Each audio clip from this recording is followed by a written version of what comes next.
तो मूवी का स्टार्ट होता है एक छोटी बच्ची से जिसका नाम होता है पेनी। उसके लिए एक वाइट कलर का डॉग आता है जिसे देखकर वो बहुत खुश होती है क्योंकि उसे डॉग्स बहुत ज्यादा पसंद थे। वो उसका नाम बोल्ट रखती है और उसके नाम की चेन उसके गले में भी डालती है। ये एक साथ बहुत अच्छा टाइम स्पेंड करते हैं। फिर इस तरह से 5 साल हो जाते हैं। पेनी भी अब बड़ी हो चुकी होती है और बोल्ट भी। लेकिन तभी उसे कुछ साइंटिस्ट ले जाते हैं और इस पर तरह तरह के एक्सपेरिमेंट्स करने लगते हैं। लेकिन इसका फायदा होता है, बोल्ट में सुपर पावर्स आ जाती हैं। वो अब बहुत स्ट्रॉन्ग बन चुका था। फिर पेनी को एक दिन पता चलता है कि उसके फादर मुश्किल में है और उनको पेनी की जरूरत है। उन्हें कुछ लोगों ने अपने पास रखा होता है, तो पेनी अपने सुपर डॉग बोल्ट के साथ वहां पर जाती है ताकि अपने फादर को बचा सके। पेनी और बोल्ट जब उन गैंगस्टर्स से अपने फादर को छुड़वाने जा रहे होते हैं तो उनके पीछे भी कुछ गैंगस्टर्स लग जाते हैं। बोल्ट बहुत जोर से भौंकता है यानी पार्क करता है, तो वहाँ पर उन लोगों की जो इनके पीछे होती है उनकी गाड़ियाँ उड़ने लगती हैं और सब कुछ डिस्ट्रॉय हो जाता है। लेकिन इनको बाद में पता चलता है कि वो लोग कोई गैंगस्टर्स नहीं थे और ना ही इनके पीछे थे। तो वो थे कौन? अरे वहाँ पर शूटिंग चल रही थी और वो किसी मूवी का सीन रिकॉर्ड कर रहे थे और बोल्ट ने एम ही उनको इतनी चोट पहुँचा दी। और बोल्ट इनके लिए एक्टर का काम किया करता था, तो फिल्म का डायरेक्टर ये नहीं चाहता था कि बोल्ट को ये बताया जाए कि तुमने इस तरह से एक्टिंग करनी है। वो तो यही चाहते थे कि बोल्ट इस तरह से करे, सब लोग दूर जाके गिरे ताकि हर चीज नेचुरल फील हो। उसके बाद हम पेनी को देखते हैं जो कि बोल्ट को अपने साथ लेकर आती है। उनको नहीं पता होता कि ये शूटिंग चल रही है, तो पेनी बोल्ट को समझाने लगती है। बोल्ट उससे बहुत प्यार करता है और वहाँ से जाना नहीं चाह रहा होता, लेकिन पेनी कहती है बोल्ट मैं जानती हूँ तुम मेरे प्यारे डॉग हो, लेकिन हम एक साथ नहीं रह सकते। तुम अब अपने प्रोफेशन पर ध्यान दो और तुम्हारा असली घर वही है, लेकिन तुम जब चाहो हम मिल सकते हैं।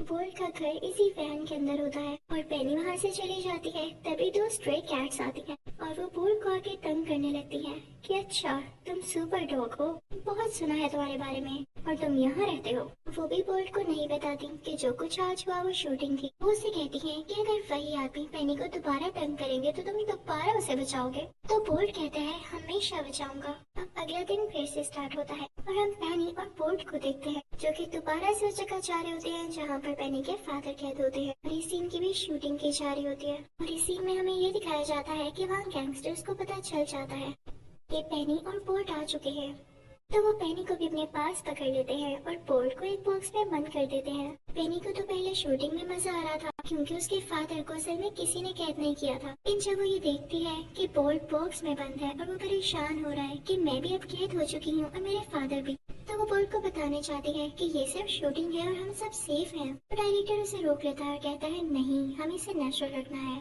बोल्ट काफी मजे के एक्सप्रेशन दे रहा है, तो तुम्हें क्या इशू हो रहा है? फिर हम देखते हैं कि शाम को बोल्ट को उसी वैन में छोड़ दिया जाता है जहाँ पे वो रहता था। वो काफी गुस्से में होता है, उसे पेनी के पास जाना था क्योंकि वो अभी भी यही समझ रहा था कि उन गैंगस्टर्स के पास है उसकी प्यारी पेनी। तो वो गुस्से से अपनी वैन से निकलता है पेनी को बचाने के लिए और तभी उसे वो बॉक्स दिखाई देता है। उसे लगता है कि पेनी यहाँ पर है। वो जोर जोर से जंप्स लगाने लगता है और खुद एक और बॉक्स में गिर जाता है जिसके अंदर कुछ पिंक कलर के फॉर्म्स पड़े होते हैं। लेकिन तभी वहाँ पे कोई आता है और उन बॉक्सेस को बंद करके लोडिंग के लिए ले जाता है। बोल्ट भी उसी के अंदर होता है, तो वो भी उस जगह पहुँच जाता है जहाँ पर वो बॉक्सेस लोड होने थे और वो बॉक्स को तोड़ता हुआ बाहर आता है। उसे सिर्फ पेनी को बचाना था। वो नहीं जानता था कि वो सिर्फ शूटिंग का एक हिस्सा है और वो सब लोग सेफ हैं। उसमें काफी गुस्सा आ जाता है। उसे तो पहले ही फील होता था कि उसमें सुपर पावर्स हैं, अब वो इनको यूज करना चाहता था। अब बोल्ट वहाँ पर भागने लगता है उसी चैम्बर यानी बॉक्स की तलाश में जिसमें पेनी को रखा गया था। भागता भागता रोड पर जाता है। वो एक बैरियर से काफी ऊंची जंप लगाता है लेकिन बेचारा गिर जाता है। फिर जैसे ही वो रोड पर पहुंचता है तो उसे व्हीकल पर वही बॉक्स दिखाई देता है। वो कहता है कि पेनी तो इसी में थी, लेकिन जब वो बॉक्स तक पहुंचता है तो उसमें कोई चीज नहीं होती और वो दोबारा से अपनी जर्नी स्टार्ट कर देता है अपनी प्यारी पेनी को ढूंढने के लिए। भागते भागते बोल्ट का सर किसी रोड में फंस जाता है। वहाँ पर कुछ पिजन्स यानी कबूतर आके उन रोड से बोल्ट का सर निकलवाते हैं। तो बोल्ट कहता है क्या तुम मुझे एक बिल्ली का पता बता सकते हो? उसको उसके बारे में पता है जिसने मेरी पैनी को कैद कर रखा है। अब बोर्ड उस काली बिल्ली तक पहुंच चुका था जो कि बहुत क्लेवर लग रही होती है, लेकिन वो बोर्ड को कुछ नहीं बताती। तो बोर्ड उसे ब्रिज पर ले जाता है और कहता है मुझे बताती हो या मैं फेंकूं तुम्हें यहाँ से नीचे। तभी बिल्ली की नजर डॉग के गले में जो टैग होता है उस पर पड़ती है। उसके ऊपर हॉलीवुड लिखा होता है, यानी वो हॉलीवुड इंडस्ट्री का एक हिस्सा था। तो ये चीज बिल्ली को भी अट्रैक्ट करती है और वो कहती है अच्छा मुझे ऊपर तो बुलाओ, मैं बताती हूँ तुम्हें। बोर्ड भी बहुत चालाक होता है। उसके गले में जो रस्सी यानी बेल्ट होती है उससे वो उस बिल्ली को बांध देता है कि कहीं ये शरारती बिल्ली भाग न जाए। बिल्ली उसे सब कुछ समझाने लगती है कि वो कहाँ पर है जिसने पैनी को पकड़ रखा है। फिर बिल्ली बोर्ड को एक ट्रक के पास ले आती है और कहती है बस यहीं पर है वो। लेकिन ट्रक को लॉक लगा होता है। बोर्ड उस लोग को घूरने लगता है। उसे ये लग रहा होता है कि जैसे मैं इसे घूरूंगा तो इसे आग लग जाएगी या ये खुल जाएगा, क्योंकि बोर्ड भी अब खुद को सुपर हीरो मानने लगा था, ऐसा डॉग जिसमें सुपर एबिलिटीज है। बिल्ली से कहती है छोड़ भी दो मेरी जान, लेकिन बोर्ड कहता है तब तक नहीं जब तक मुझे पैनी न बन जाए। तभी हम देखते हैं कि उस ट्रक में एक सोफा लोड किया जा रहा होता है, तो उसी के नीचे वो बिल्ली और बोर्ड भी होते हैं। ट्रक के अंदर जाते ही बिल्ली बॉक्सेस के अंदर देखने लगती है और उसे एक बेसबॉल बैट मिलता है, जिसे वो बोर्ड के सर पर मारने लगती है कि ये बेहोश है और मैं अपनी जान छुड़ाकर भागूं। लेकिन वो बेचारी खुद ही बॉक्स के अंदर गिर जाती है और बाकी सारे बॉक्सेस उसके ऊपर।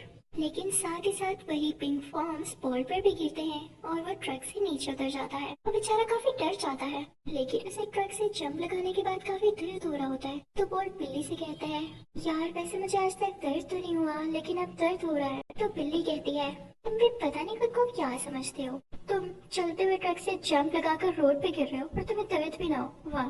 तो बोल्ट कहता है नहीं यार सच में मुझ में सुपर एबिलिटीज थी, लेकिन ये जो पिंक फॉर्म है ना ऐसे लगता है जैसे इसने मेरी एबिलिटीज को एब्सॉर्ब कर लिया है। मैं पहले भी इसमें गिरा और जब बाद में मैंने जंप लगाने की कोशिश की तो मैं रोड पर गिर गया। अब भी जब ये पिंक फॉर्म मेरे ऊपर गिरा है तो मुझे दर्द हो रही है रोड पर गिरने से। तो बिल्ली कहती है तुम्हारा कोई हाल नहीं है बोल्ट। लेकिन साथ ही बिल्ली को आइडिया आता है कि बड़ी से तो पिंक फॉर्म से डर लगना शुरू हो गया। उसकी तरफ करती है तो बोल्ट वाकई डरने लगता है, लेकिन बोल्ट जल्दी बिल्ली को हरा देता है और उससे कहता है मुझे भूख लग रही है, क्या करूँ मैं। अभी बिल्ली उसे एक ऐसी जगह पर लेकर जाती है जहाँ पर लोग खाना बना रहे होते हैं। तो बिल्ली उसे कहती है बात सुनो, तुम्हें खाना चाहिए ना, वैसे भी इंसानों को डॉग्स बहुत पसंद होते हैं, तुम्हें बस क्यूट से एक्ट करना है कि मुझे खाना दे दो, नहीं तुम्हारी हरकतों से उन्हें पता चल जाए कि तुम्हें खाने की जरूरत है। तो बोर्ड कहता है यार मैं एक एक्टर हूँ, मैंने आज तक खाना नहीं मांगा। तो बिल्ली उसे सिखाती है कि मैं भी ऐसे ही मांगती हूँ, अब तो मांगना पड़ेगा वरना खाना कैसे मिलेगा। तो वो डॉगी यानी बोर्ड ऐसे ही करता है। थोड़ा आगे जाते ही उन्हें एक हैमस्टर मिलता है जो कि बहुत क्यूट होता है। वो बोर्ड को देख के कहता है मेरे सुपर हीरो, मैं आपका कितना बड़ा फैन हूँ, मुझे अपनी आंखों पे यकीन नहीं आ रहा कि मैंने आपको देख लिया है। तो बोर्ड कहता है ओके थैंक यू। वो हैमस्टर कहता है पेनी को बचाने जा रहे हैं आप? मुझे पता है पेनी मुश्किल में है, क्योंकि जाहिर है हैमस्टर ने वो एपिसोड देख ली होती है, लेकिन बोर्ड को फिर भी ख्याल नहीं आता कि भला इसे कैसे पता है। वो कहता है हाँ मैं पेनी को ही बचाने जा रहा हूँ, तुम भी मेरे साथ आओ। और अब बिल्ली, हैमस्टर और बोर्ड एक साथ निकल जाते हैं पेनी को बचाने के लिए। हैमस्टर उन्हें एक ब्रिज पर लेकर आता है। वो यहाँ पर इसलिए आए थे क्योंकि नीचे से ट्रेन गुजरने वाली थी। इनका प्लान उधर जंप करके नीचे जाना था, लेकिन बिल्ली डर जाती है और बोर्ड से कहती है तुम्हें तो ऐसे ही लगता है कि जंप करोगे कहीं भी तो बच जाओगे। बोर्ड कहता है हाँ ऐसा ही है, मैं सुपर हीरो हूँ। बिल्ली कहती है कहाँ के सुपर हीरो हो तुम एक एक्टर हो, रियल लाइफ सुपर हीरो नहीं हो, मर जाओगे साथ मुझे भी मार डालोगे। लेकिन बोर्ड जंप कर जाता है, उसके गले में वो रस्सी होने की वजह से बिल्ली भी साथ ही जंप लगा देती है, लेकिन वो एक दरख्त पर बैठ जाती है। बोर्ड नीचे होता है और बिल्ली से नीचे आने का कहता है, लेकिन बिल्ली कहती है मैं नहीं आऊंगी। तो बोर्ड जोर जोर से भौंकने लगता है। तभी वहाँ पर एनिमल कंट्रोल वाले आ जाते हैं। बिल्ली कहती है बोर्ड चुप रहो, लेकिन बोर्ड भौंकता रहता है। उसे प्रूफ जो करना था कि वो सुपर डॉग है, लेकिन यही करना उसको महंगा पड़ गया। एनिमल कंट्रोल वाले उन दोनों को पकड़ के ले जाते हैं। वो लोग इन लोगों को ट्रक में एक बॉक्स में बंद कर देते हैं। बोर्ड उस ट्रक के दरवाजे को खोलने की कोशिश करता है और फाइनली खोल लेता है। वो काफी खुश होता है और हैमस्टर से कहता है देखा मैंने खोल लिया। तो हैमस्टर कहता है कि मैं तुम्हें बचाने आया था, मैंने बाहर से खोला। और तभी बोर्ड की नजर अपनी बॉडी पर बने हुए इंक टैटूज पर पड़ती है। तो वो कहता है कि ये तो मिट रहे हैं और दरवाजा भी तुमने बाहर से खोला और मुझे भी 2-3 बार से ऐसे फील हो रहा है जैसे मैं सुपर डॉग नहीं हूँ। क्या वाकई हैमस्टर? तो हैमस्टर कहता है यार मेरे पास फजूल बातों का टाइम नहीं है, क्या चाहते हो अब तुम? तो बोर्ड कहता है बिल्ली अभी भी ट्रक के अंदर है, हमें उसको बचाना होगा। जैसे भी उसने हमारा साथ दिया है। फिर वो दोनों बिल्ली को बचाने के लिए चल पड़ते हैं। वो बिल्ली को बचा लेते हैं और बिल्ली बहुत खुश होती है। बिल्ली उससे कहती है कि तुम नॉर्मल डॉग नहीं हो, तुम वाकई रियल लाइफ सुपर डॉग हो, क्योंकि तुमने मुझे बचाया जबकि मैंने तुम्हारे साथ ज्यादा अच्छा कुछ नहीं किया। तो बोर्ड कहता है मैं जानता हूँ, मैं एक नॉर्मल डॉगी हूँ, कोई सुपर डॉग नहीं। तो बिल्ली कहती है हाँ, तो नॉर्मल डॉग होने में भी कोई बुरी बात नहीं है, और मैं तुम्हें सिखाती हूँ कि नॉर्मल लाइफ जीना कैसी होती है। कोई बाउंड नहीं होता, कोई लिमिटेशंस नहीं होती, जैसे चाहो एंजॉय करो। तब वो दोनों खेलने लगते हैं। बिल्ली उसे बहुत कुछ सिखाती है जो कि बोर्ड ने कभी भी अपनी उस लाइफ में नहीं सीखा था। लेकिन तभी अचानक से बोर्ड को ख्याल आता है कि मेरी पेनी, मेरी सबसे अच्छी दोस्ती, मुझे उसको बचाना है। तो बिल्ली उसको एक पोस्टर दिखाती है, कहती है कि जिस मूवी में तुम काम कर रहे थे उसमें पेनी को भी ऐसा कैरेक्टर यूज किया गया। तुम्हारे एक्सप्रेशंस नेचुरल लगने के लिए तुम्हें बताया ही नहीं गया कि ये सब एक मूवी का सीन था। पेनी को नहीं पकड़ा गया, उसके फादर भी सेव है। वो बोर्ड काफी हैरान होता है। बिल्ली उसे कहती है हैरान होने की बात नहीं, ये नॉर्मल चीज होती है। मुझे भी पहले मेरी ऑनर बहुत पसंद करती थी। पहले तो बोर्ड उसकी बात पर यकीन कर लेता है, लेकिन बाद में कहता है ना, मैं तुम्हारी बात पर यकीन क्यों करूं, मुझे अपनी ऑनर को बचाना है, तुम्हारी बातों में आकर कहीं देर ना हो जाए। बोर्ड उस जगह पर निकल जाता है जहाँ पर उसकी वैन थी, और वो पेनी को ढूंढ ही रहा होता है। तभी उसे पेनी की आवाज आती है और वो भागता हुआ पेनी के पास जाने लगता है। लेकिन इससे पहले ही देखता है कि वहाँ पर एक और डॉग है जो कि थोड़ा सा बड़ा है और बोर्ड जैसा ही है। उसकी बॉडी पर भी वही टैटू है और पेनी उसे गले से लगा रही होती है। वो बोर्ड समझता है कि मेरे जाने के बाद सब कुछ बदल गया, पेनी का फेवरेट डॉग शायद यही है, और वो उदास होकर वहाँ से चला जाता है। लेकिन हमें पता चलता है कि यहाँ पर शूटिंग हो रही होती है। दूसरी तरफ बिल्ली और हैमस्टर भी बोर्ड के पीछे आ रहे होते हैं। पेनी अपनी मॉम के पास जाके कहती है मामा, मेरा शूटिंग में दिल नहीं लगता, मुझे बोर्ड बहुत याद आता है, पता नहीं वो कहाँ चला गया है। लेकिन बोर्ड की बातें नहीं सुन पाता और बिल्ली के पास जाता है जो कि वहाँ पर पहुँच चुकी थी। वो बिल्ली से कहता है तुम सही कहती हो, हमें लोग सिर्फ कुछ टाइम के लिए प्यार करते हैं, फिर हम रिप्लेस हो जाते हैं। लेकिन बिल्ली कहती है मैं भी गलत हो सकती हूँ, मैं पता है अभी अभी मैं पेनी की अपनी मॉम के साथ बातें सुनकर आ रही हूँ, मैं बहुत मिस करती है, और जो सीन तुमने देखा वो एक मूवी का सीन था।